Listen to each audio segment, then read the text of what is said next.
है या भिखारी बनना? क्या बनना है? अधिकारी बनना है। वो घंटी है, एक घंटी है मंदिर की घंटी, एक घंटी है विद्यालय की घंटी। बाबा साहब डॉक्टर अंबेडकर ने कहा कि अगर आप मंदिर की घंटी जब बजती है तो वहां जाएंगे तो निश्चित रूप से आप अंधविश्वासी, पाखंडी, कर्मकांडी निकलेंगे और जीवन भर देवी देवता भवानी भैरव के चक्कर में पूरा जीवन न्यौछावर कर देंगे। परिवर्तन होने वाला नहीं है।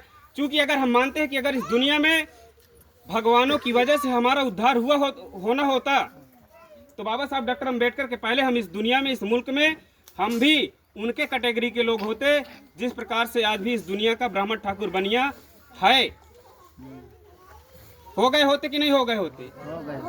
लेकिन वो ब्रह्मा विष्णु महेश, वो ब्रह्म बाबा, वो भैरम बाबा ने भी हमारे साथ छुआछूत का भेदभाव का कार्य किया है कि नहीं किया?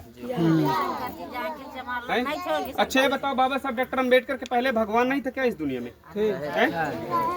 रहे हैं ना? तो अगर हमारा उद्धार होना होता उनकी वजह से तो बाबा साहब अंबेडकर की क्या जरूरत थी? बाबा साहब डॉक्टर अंबेडकर क्यों लड़ाई लड़ते इसके लिए? आपको शिक्षा के लिए जब बाबा साहब डॉक्टर अंबेडकर विद्यालय में पढ़ने गए तो वहाँ के अध्यापकों ने बाबा साहब डॉक्टर अंबेडकर से जाति पूछी, विद्यालय के अंदर न बैठने दिए, बाहर बैठने दिए। बाबा साहब डॉक्टर अंबेडकर ने बाहर बैठ करके भी उच्च लेवल की पढ़ाई पढ़ी, विदेशों में जाकर के पढ़ाई पढ़ी, इस देश के कानून मंत्री बने। और बाबा साहब डॉक्टर अंबेडकर को जब हो रखा भारत का संविधान, बाबा साहब डॉक्टर अंबेडकर को जब इस भारत का संविधान लिखने का मौका मिला तो इस दुनिया में किसी के साथ बाबा साहब डॉक्टर अंबेडकर ने भेदभाव नहीं किया है, बल्कि उन लोगों को भी बराबरी का अधिकार दिया जिन लोगों ने बाबा साहब डॉक्टर अंबेडकर की कौम को, उनके समाज को इस दुनिया के इतिहास के पन्नों से गायब कर दिया गया था। यानी कि उसको छुआछूत, भेदभाव जैसी कुप्रथाओं में लाद दिया गया था। हालांकि उसके पहले इतिहासों में पढ़ाया जाता है कि ऐसी कुप्रथाएं लादी गई थी कि हमारे इस समाज को, ये जो अछूत समाज है, उसको गले में हाड़ी और पीछे झाड़ू तक बांधने के लिए इस दुनिया में, इस मुल्क में मजबूर किया गया था। महात्मा ज्योतिबा फूले साहब की एक कहानी है, मैं बताना चाहता हूँ आपको कि महात्मा ज्योतिबा फूले साहब के एक मित्र थे, और मित्र थे ब्राह्मण मित्र थे, हमारे भी हैं। लेकिन महात्मा ज्योतिबा फूले साहब जब उस ब्राह्मण मित्र के बारात में जाते हैं तो जो उस ब्राह्मण मित्र के रिश्तेदार होते हैं, पारिवारिक लोग होते हैं, तो जैसे डॉक्टर अंबेडकर को देखते हैं तो उनसे पूछते हैं कि भाई ये आखिर अछूत इस ब्राह्मणों के बारात में कैसे आ गया?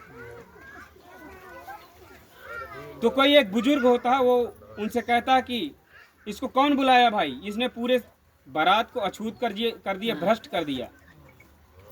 तो जब ज्योतिबा फूले साहब से पूछते तो कहता है कि ये मेरा मित्र जो दूल्हा है, इसने मुझे बुलाया है, इसलिए मैं आया हूँ। तो उसको उस महात्मा ज्योतिबा फूले साहब को अपमानित करके, तिरस्कारित करके और बारात से भगा देते हैं। ये अछूत तुम्हारी कोई ज़रूरत नहीं है यहाँ पे, ये ब्राह्मणों की बारात है। तुम जैसे अछूत आकर के इस समाज को अपवित्र कर दिए, अछूत कर दिए, हम तो किसी लायक नहीं बचे। तो बाबा साहब डॉक्टर अंबेडकर को इतना आत्मगिल्यानी हुई कि यार, जिस प्रकार से एक माँ इनको जन्म देती है उसी प्रकार से मेरी माँ मुझे जन्म दी है। जिस प्रकार से इसका शरीर बना है, यानी कि इसके 2 आंखें हैं, तो 2 आंखें तो मेरी भी हैं, 2 पैर है, 2 हाथ है, मुंह है, नाक है, ये सब है। लेकिन आखिर मैं अछूत कैसे हूँ? अछूत यानी कि आप मरे हुए व्यक्ति के समान हैं। जिस प्रकार से कोई व्यक्ति मर जाता है और मरने के बाद उसको छूते हैं, फिर नहा डालते हैं, नहाते हैं कि नहीं नहाते हैं? आपकी वही स्थिति है। आप जिंदा है ना, अगर पंडिताई ने आपका छुई तो वो घर में जाके नहाई। यानी कि हमारी औकात क्या है? मरे हुए के समान है। लेकिन हम लोगों ने अपनी इतिहास को, अपनी अस्तित्व को अभी तक समझा नहीं है कि हमारी क्या वैल्यू है, क्या स्थिति है। तो ज्योतिबा फूले साहब जब उस घटना के बारे में सोचते हैं रात में, तो कहते हैं कि इस दुनिया में जिंदा रहने की बजाय मर जाना ही ठीक है। तो मूला माटी नामक एक नदी होती है, उसके किनारे चले जाते हैं और वहाँ वो सोचते हैं, वहाँ रात बिताते हैं। तो वहीं से कुछ लोग गले में हाड़ी और पीछे झाड़ू लटकाए हुए निकलते हैं। तो जैतुबा फूले साहब उनसे पूछते हैं कि आप ये बताइए कि आखिर ये गले में हाड़ी पीछे झाड़ू लटकाए कैसे आप घूम रहे हैं। तो उन्होंने बताया कि इस गांव में, इस क्षेत्र में एक ऐसी प्रथा है कि अगर अछूत व्यक्ति दिन में गांव से प्रवेश करता है तो उसके जमीन मतलब पौधर न बन जाए, इसलिए पीछे झाड़ू लटकाना पड़ता है। और अगर आप कहीं थूक दिए तो धरती अपवित्र हो जाएगी, इसलिए हम लोग गले में हाड़ी लटकाए हैं।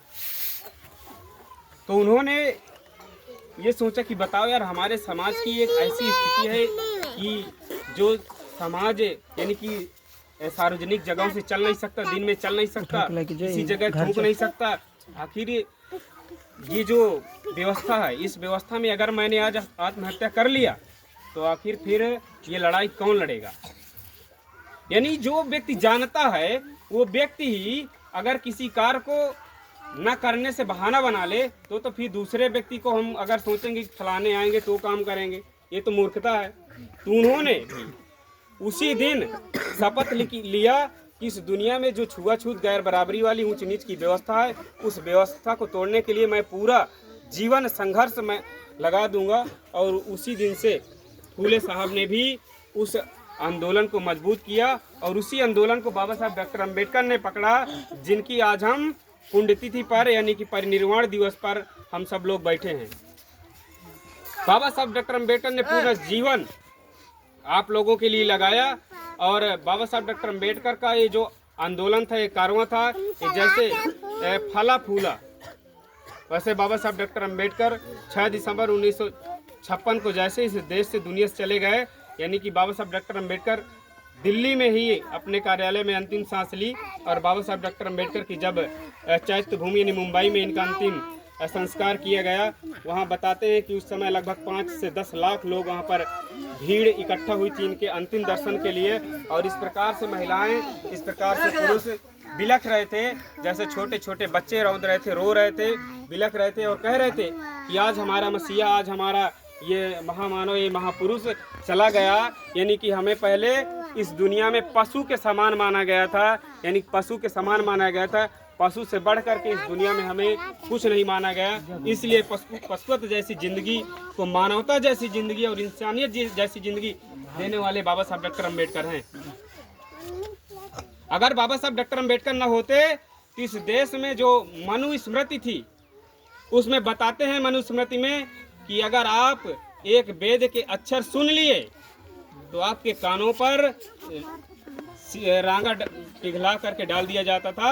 अगर देख लिए तो लोहे की सलाख गर्म करके आपकी आंखों में धंसा दी जाती थी। अगर पढ़ लिए, उच्चारण कर दिए तो आपकी जीभा काट ली जाती है।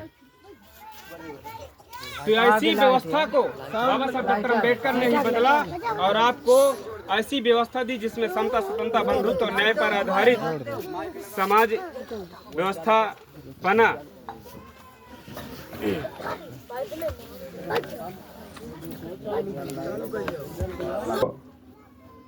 कुछ चीजें मैं आपको बाद में भी बताने का प्रयास करूंगा, लेकिन अब बाबा साहब डॉक्टर अम्बेडकर ने जो भी आपके लिए, हमारे लिए संघर्ष किया, उनमें जो भी वक्ता साथी हैं, अगर इनमें थोड़ी सी भी कुछ बात आपको लगे, इस बात को हमें अपनाना चाहिए। इस बात को अपना करके हमारे जीवन में कुछ परिवर्तन हो सकता है।